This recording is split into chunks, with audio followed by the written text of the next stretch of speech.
I mean, many people have made the argument that by loosening the norms around marriage, it's actually been to the benefit of men in some sense, to be able to have lots of promiscuous partners with many different women and perhaps impregnate some of them and not have to stick around. There's no obligation to them beyond maybe producing child support payment. That means that it's advantageous to psychopathic men.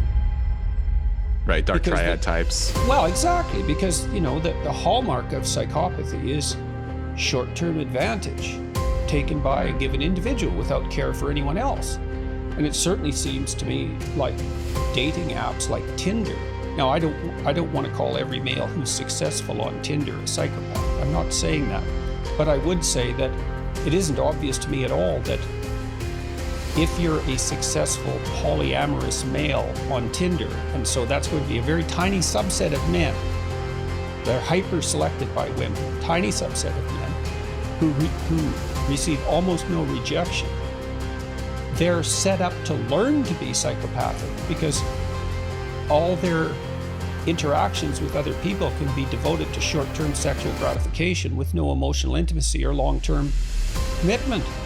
And that's a hell of a training ground as far as I'm concerned. It depends on what you want for a society, but as you said, even the affluent women who profess a desire for polyamory, which is complete bloody rubbish in my estimation and completely underestimates the economic consequences of sex, they still dream of the fairy tale princess who meets the prince who, wakes her up with a kiss and are married happily ever after. So it's such bloody nonsense. We allow our culture to be run by the pathetic fantasies of immature adolescent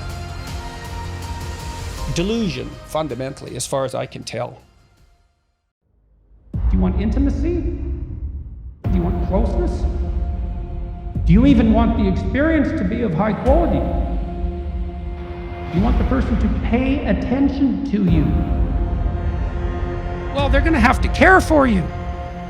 Lust will get you somewhere, and it's not nothing, but it's by no means everything. And everyone knows this.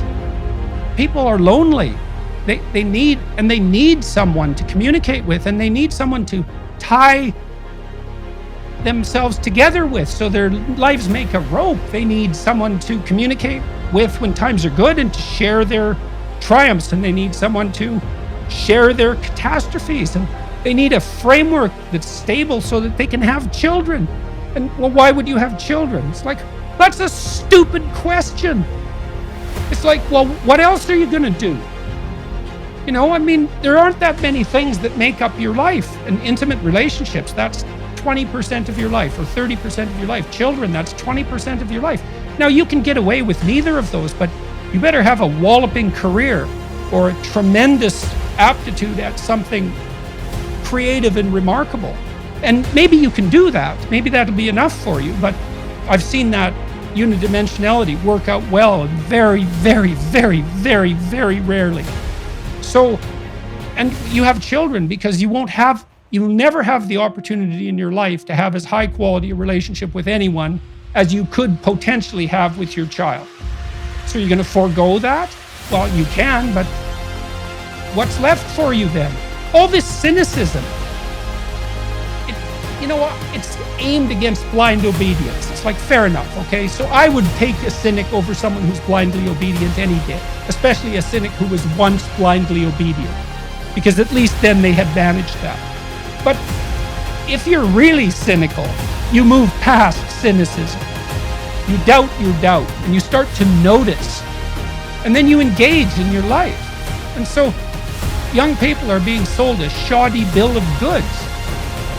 Even if you're successful at what you pursue, say serial sexual satisfaction, Tinder, you're a hot Tinder item. It's like, well, if you're a male and you're attractive and you have an endless array of willing females, it's a gateway to psychopathy as far as I'm concerned, because you have to divorce your sexuality from the humanity of the people that you're engaged with sexually. Well, all that's going to do is make you hard and bitter. And I wouldn't recommend it. So, and it's not casual moralizing. I'm not suggesting that naive abstinence is the right solution. But we're not doing a good job, Ben, of communicating the fundamental values of life to our young people. I got a story to tell you, man. I talked to this woman this week, Yeon-mi Park, and she wrote a book called In Order to Live. She's an escapee from North Korea. And like, she had quite the life, man. Like, starvation, then slavery. That kind of sums up her life. She had to sell her own mother, whom she loved. I mean, you just think about that for like 15 minutes and see where it gets you. And she was literally a slave in China. And she struggled through all that, ended up in South Korea and went to a South Korean university. She did all her education in 1 year. Elementary, junior high, and high school in 1 year. Passed the GED and got into a competitive South Korean university. It's like, this is quite the girl. And her book, it wraps up in 2015. So I asked her about what's happened in recent years. She went to Columbia University. So imagine this girl struggles out of North Korea and slavery and pursues her education and gets to go to an Ivy League school in New York. It's like the pinnacle of her ambition. She was drastically affected by George Orwell's Animal Farm when she was in South Korea. It's one of the first classic books she read, and that's what made her decide to write and to speak. So she can understand the value of the humanities like virtually no one else can. She went to Columbia.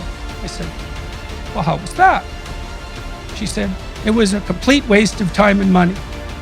And I said, well, wait a second. You can't really mean that. Surely, in your 4 years studying humanities at Columbia, you must have had one professor or one course that spoke to you, you know, the way that the books that you were reading spoke to you, that the person made the attempt to push past the limitations of the institution and mentored you.